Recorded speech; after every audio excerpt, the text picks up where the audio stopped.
We are now at question 3. Use 2 iterations of the Newton-Raphson method with the initial estimate x subscript 0 equal to 0.3 to calculate a new estimate for the root of f of x equal 3x cubed minus 4x plus 1. Alright, so the Newton-Raphson method, the formula states as x to subscript n plus 1 is xn minus fxn over f prime xn. By the way, we need f prime. F prime is just f of x differentiated. So f prime x, differentiate that, we get 4x cubed. Sorry, 9x cubed, 9x squared. 3 times 3, that's 9. So 9x squared minus 4. So let's do our first iteration. So we have x subscript 0. So what we need now is x subscript 1.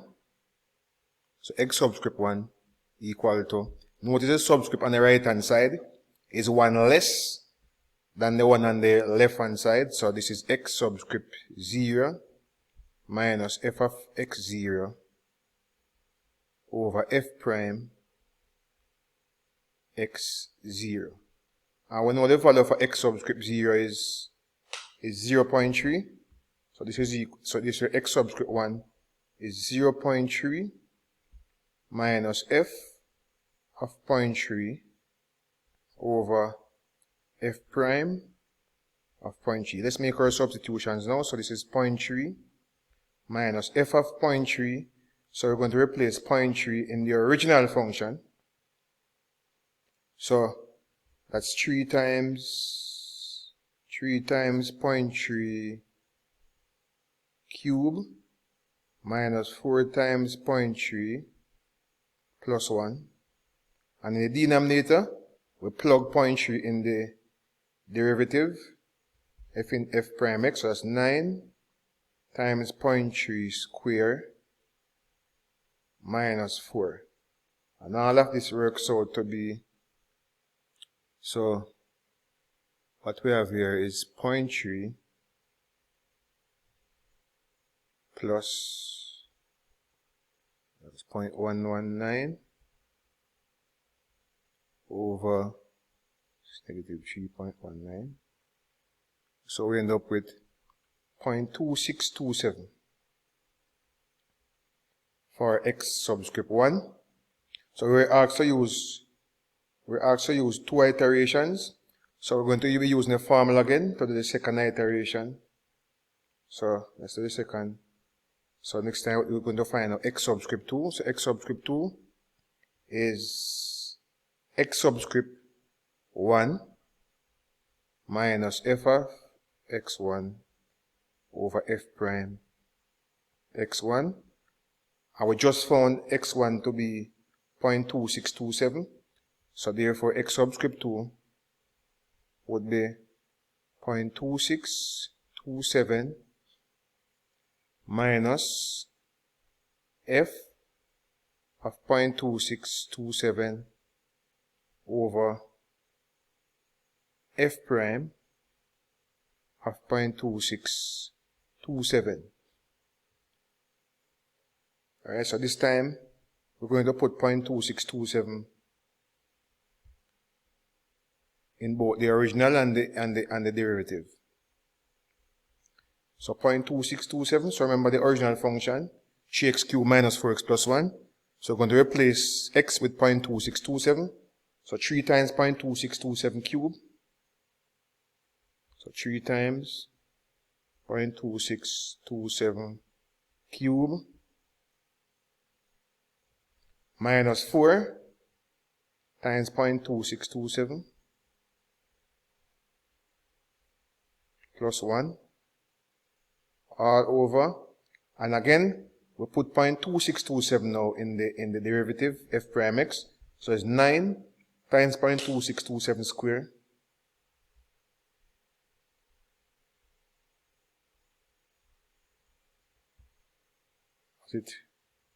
minus 4. Right, so we end up with x2 0.2627 And we end up with negative this time 0.003588 in the numerator, and denominator work out to be 3.3789. So our final answer 0.262 for using 3 decimal places. Determine the Taylor series expansion of f of x equal 1 minus 2x about x equal 3 up to and including the term in x squared. So the Taylor series formula is f of x is equal to f of a, and we're told we're using a to be 3, right? So f of a plus x minus a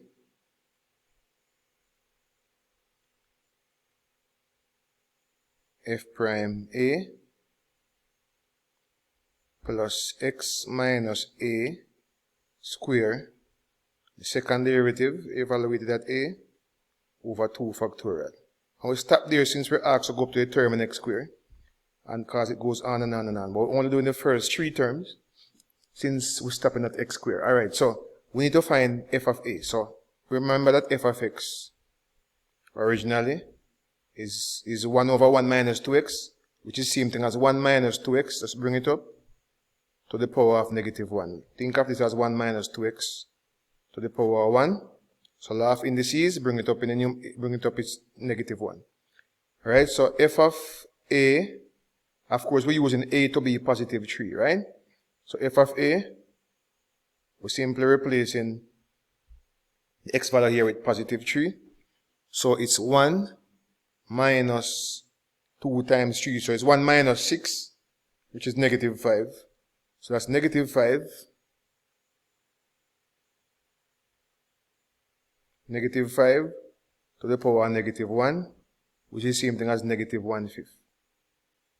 We also need f prime a, but we first have to find f prime x. So f prime x is f of x differentiated using the chain rule, negative 1 times 1 minus 2x, subtract 1 from the power, we get negative 2. Differentiate what's inside of the bracket, we get negative 2. So what we really have outside is positive 2. So remember the bracket will come to negative 5, replacing x with positive 3. So let me just replacing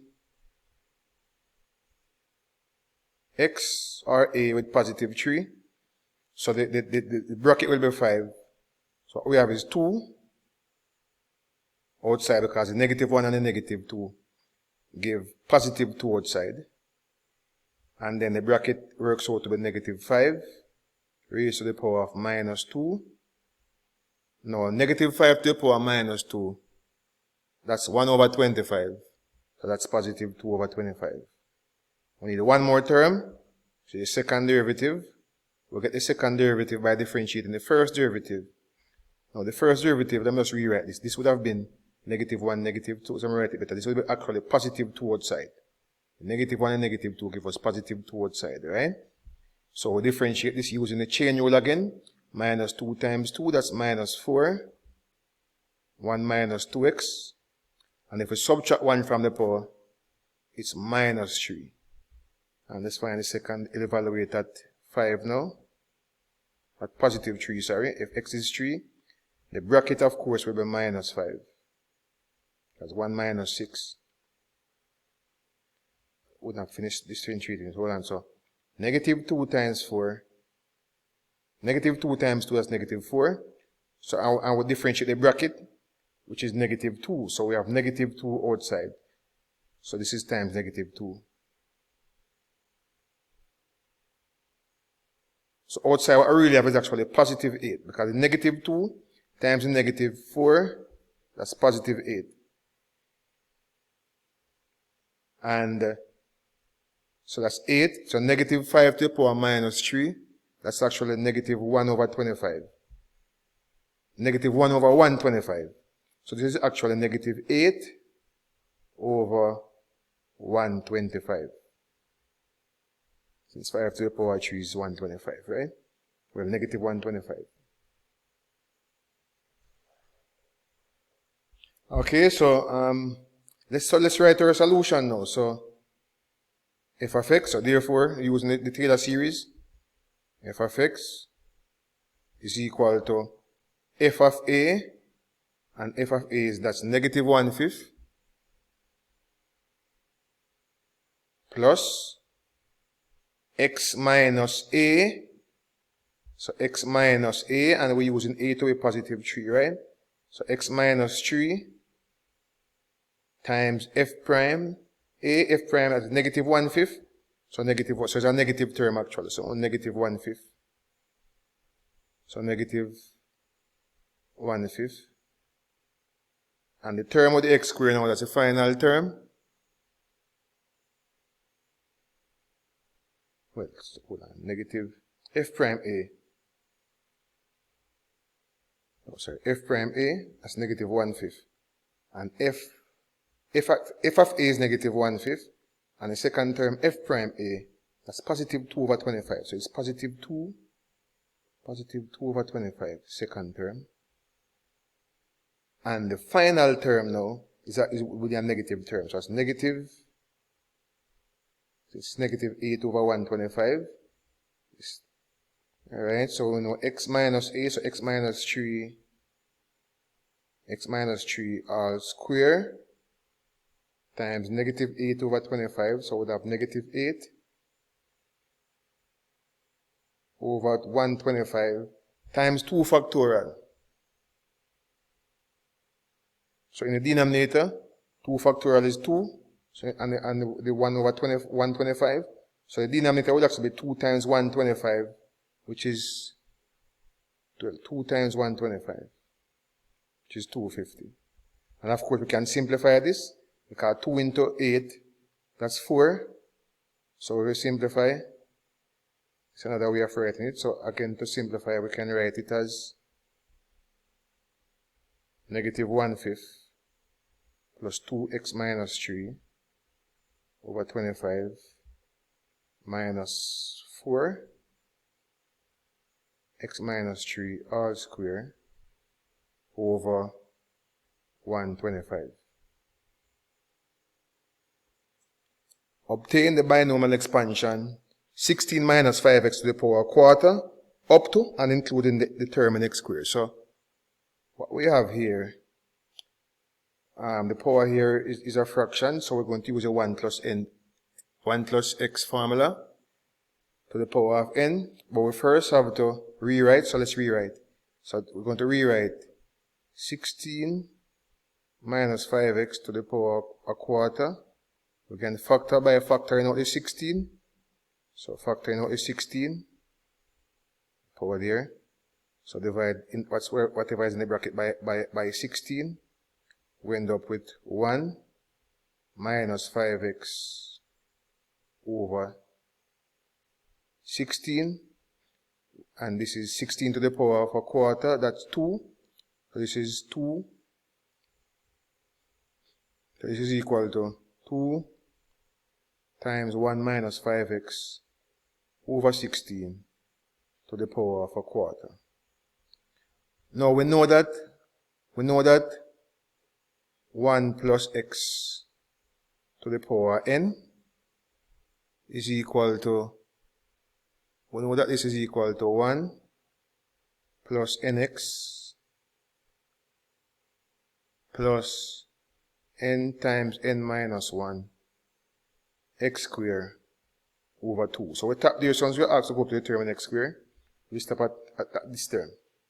Alright, so use it, match this to, so therefore 1 minus 5x over 16 to the power of a quarter. We can substitute this where we're using the n to be a quarter, n is a power, and x is 5x over 16. Alright, so we're using n to be a quarter and the x to be, well, negative 5x over 16. So substituting, we have 1 plus n is a quarter, x is negative 5x over 16.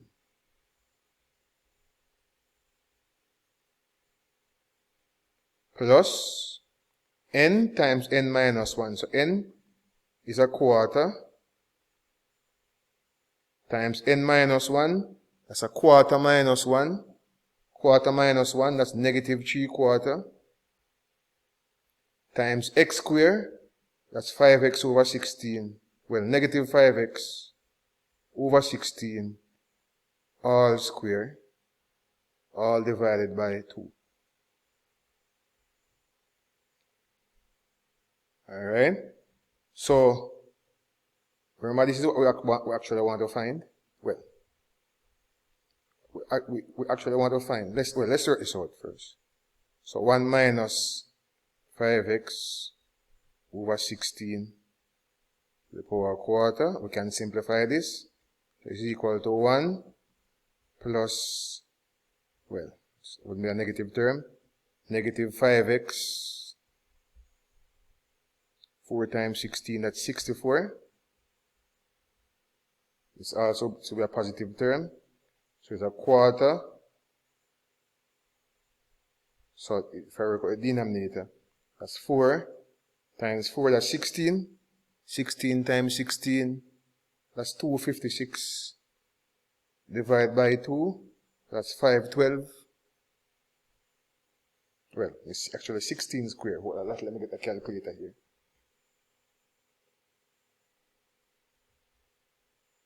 So the numerator is actually negative 3 times 5x squared. No, 5x, that's 25. When you square, you get 25x squared times 3. So that's 75, well, negative 75. Since it's a negative times positive.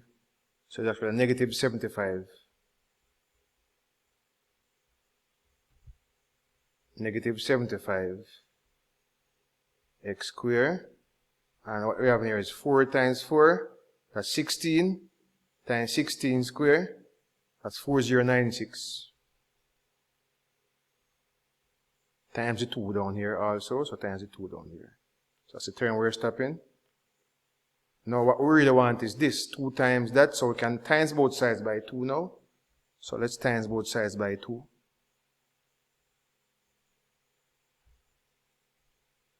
Times both sides by 2. This will mean that 2 into 1 minus 5x over 16 to the power of a quarter. Multiplying now each term here by 2. So 2 times 1, that's 2. 2 times negative 5 over 64. Well,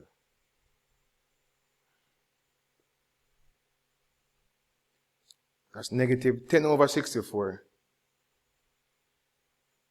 Or negative 5 over 32. Simplified. And then 2 times this, 2 cancel 2. So that's negative 75 x squared over 4096. Alright, so that's our solution. So hence take the values of the expansion, 16 minus 5x to the power quarter. Hence take the values for which the expansion is valid. Alright, so of course for it to be valid, the bracket has to be positive. Alright, so for it to be valid, it means that 16 minus 5x, so when the bracket has to be greater than. Alright, so the bracket have to be 0 or greater, which means that 16 must be greater than or equal to 5x. Divide both sides by 5. So that's 16 divided by 5. 16 divided by 5. Well, that cancel that. So 16 divided by 5 has to be greater than or equal to x. Or that's the same as saying that x must be less than or equal to 16 over 5.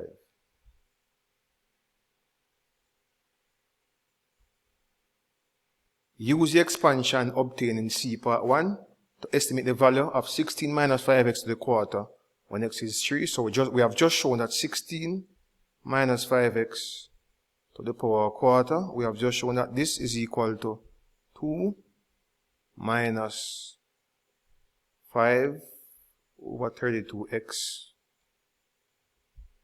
minus 75, 4096. So we have just shown that. Alright, so if we let x be 3, so let x be equal to 3. So what we have here now is 2 minus 5 times 3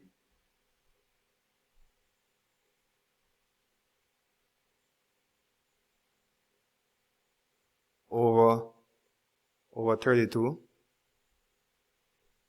minus 75 times 3 squared. Now 3 squared is 9 over 4096. Now we end up with, using my calculator, I get 1.37 to 2 decimal places. Question 4. Use the intermediate value theorem to prove that, and we have a function there. We're proving that at least one root lies in the interval 0.2 and 1. So we're going to find f of 0.2. So f of 0.2, to get f of 0.2, we replace x with 0.2 in the function. So that's 2 times 0.2 cube plus 0.2 square plus 9 times 0.2 minus 5. That's equal to negative 3.144. And let's find f of 1. F of 1 is equal to 2 times 1 cube, that's 2. 1 squared, that's 1. 9 times 1, that's 9, minus 5. So that's equal to 7. So notice one value is positive, one is negative. So clearly f of 0.2 times f of 0.1 will be a positive number times a negative number. That will be give a negative number less than 0. So therefore, by the intermediate value theorem, IVT abbreviating, a root lies in the interval 0.2, 1. Alright, since the product of f of 1 and f of 0.2 is negative. Hence, use 3 iterations of the interval bisection method to estimate the root of f in the interval 0.2, 0.1. So let me just restate what f was again. F was 2x cubed x squared plus 9x minus 5. So 2x cubed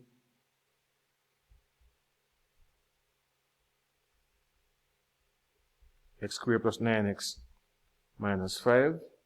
That's what f of x was.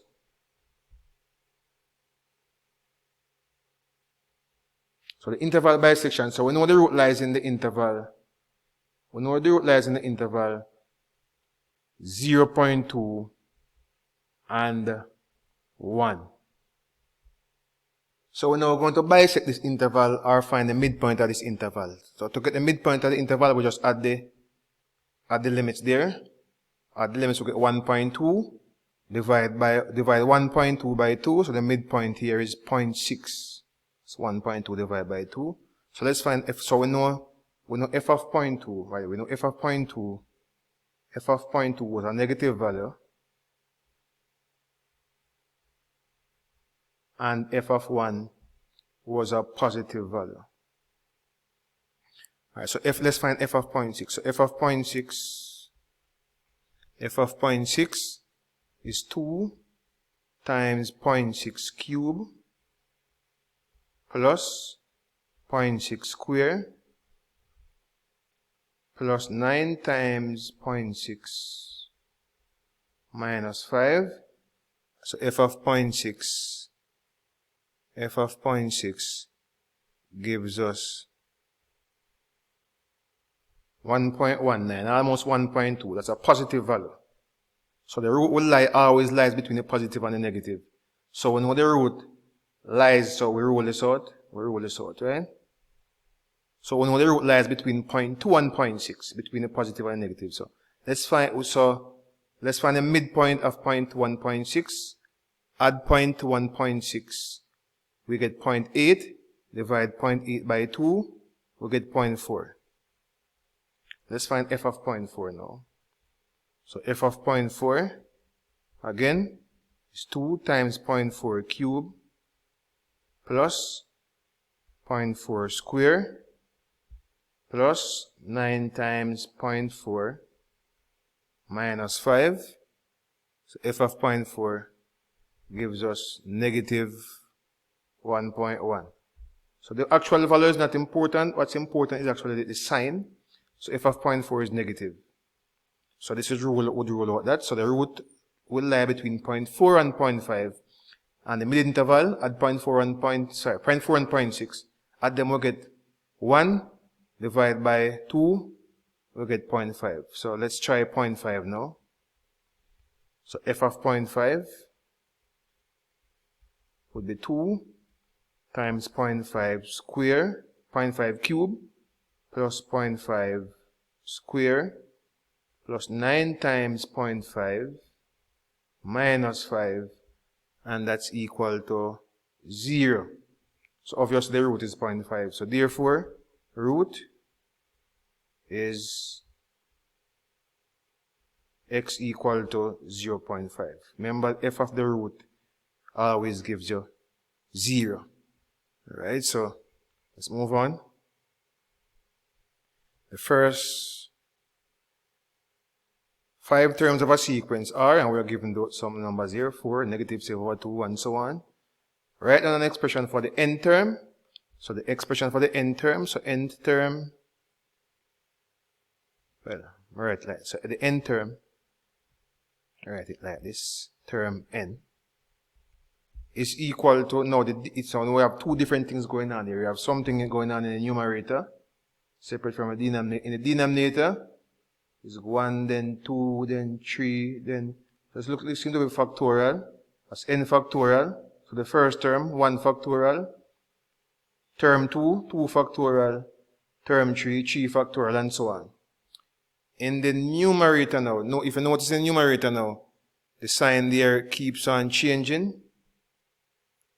From the sign keep on changing from positive to negative and so on. So of course we'll have to begin with a negative 1 to the n power, since the sign keep changing.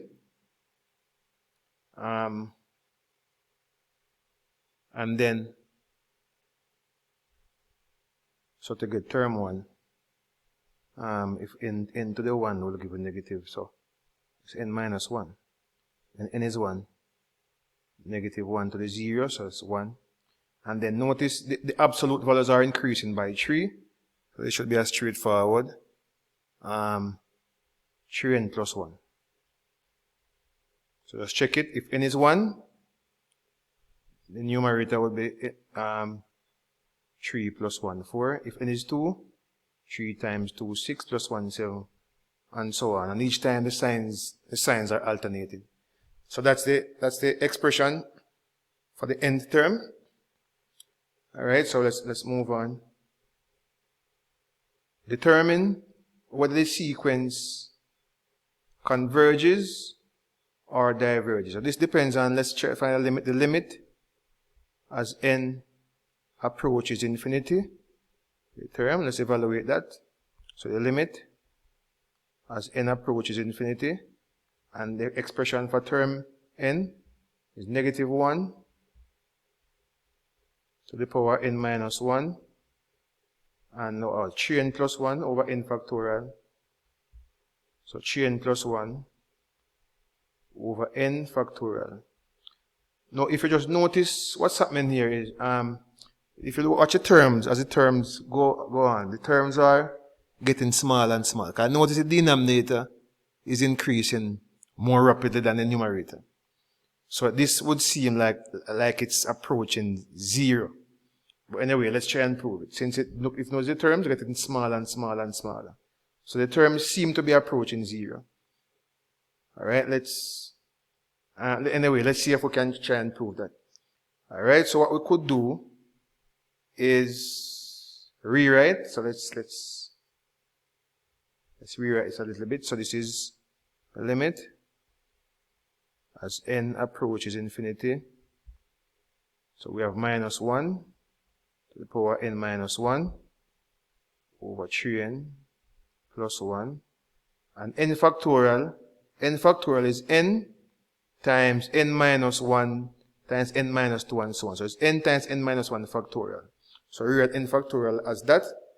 And then what we can do now, we can times numerator and denominator by 1 over n. Let's do that. So after we rewrite denominator, n factorial as this, we can times the numerator by 1 over n. Also, we can do the same thing to the numerator and denominator. Multiply by 1 over n. What we'll end up with is a limit as n approaches infinity, negative 1 to the power n minus 1. In the denominator, 1 over n times that cancel. So it's just n minus 1 factorial. In the numerator, 3 over n times 1. 3n times 1 over n. That's positive 3. 1 over n times 1. That's 1 over n. Now if you're evaluating this limit, as n approaches infinity, 1 over n will approach 0. As n get larger and larger, 1 over n will approach 0. So the numerator will just simply be a whole number. Well, a number. Alright? Either plus or minus 3. And then the numerator will become so large. So this will mean that this will, of course, will approach 0. Therefore, series converges. Of course, it converges to 0. Since the denominator will be so large, because what you have is infinity minus 1 factorial, which is infinity. So what you really have here is negative 1 to the power n minus 1 times 3 over infinity. And replace n with infinity. This will be infinity minus 1. But the thing about infinity minus 1, negative 1 raised to that power. Negative 1 to whatever power is always interchange between 1 and negative 1. So this value won't really get large. Even though the power is infinity, this power really won't get really large. It's actually either 1 or negative 1 alternating. So what you will really have is plus or minus 3 over infinity. You have a constant over infinity, that's 0. So it's a convergent series. Calculate the summation from r equal 11 to 27. So r replace r with 11 plus then 12 straight to 27. And you can add them up straight to 27. That's one way to do it. Or you could use, is obviously a AP, where the terms are increasing by 1. The sum for AP, the summation for AP, how much? So 11 to 27. That's how many numbers? That's 11, 27. That's 17 numbers. So we're using the AP formula. So you sum of these 17 numbers n over 2 into 2a plus n minus 1d. So you could also use this formula. N is 17, since it's 17 terms from 11 to 27. So 17 over 2. The first term a is 11, so 2 times 11, that's 22.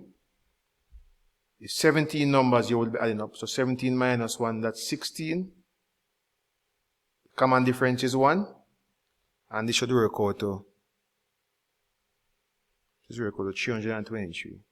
Or you could just simply add all of these numbers from 11 straight to 27. You should get 323. Next, we're asked to use the sum of a series to calculate an equivalent fraction for the repeating decimal 0.27, 0.27. So 0.27, we keep the 2 and the 7 keep repeating. So we can rewrite this. We can rewrite this as a series. So we are going to rewrite this as, so we have, this is 0.27 plus, and then 0.27, so it's plus 0.0027 plus 0.000027, and so on. So you realize this is obviously a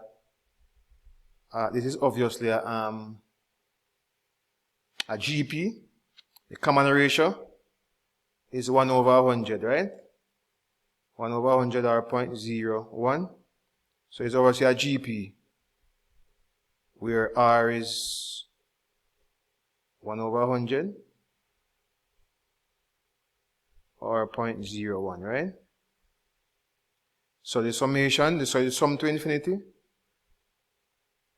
is, for the GP, is A over 1 minus R. A, that's the first term, 0.27, over 1 minus R, and R is 0.01.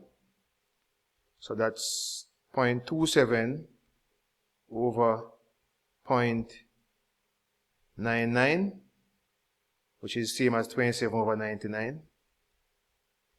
This can be reduced. Divide both sides, divide numerator and denominator by 9. 27 divided by 9, that's 3. 99 divided by 9, that's 11.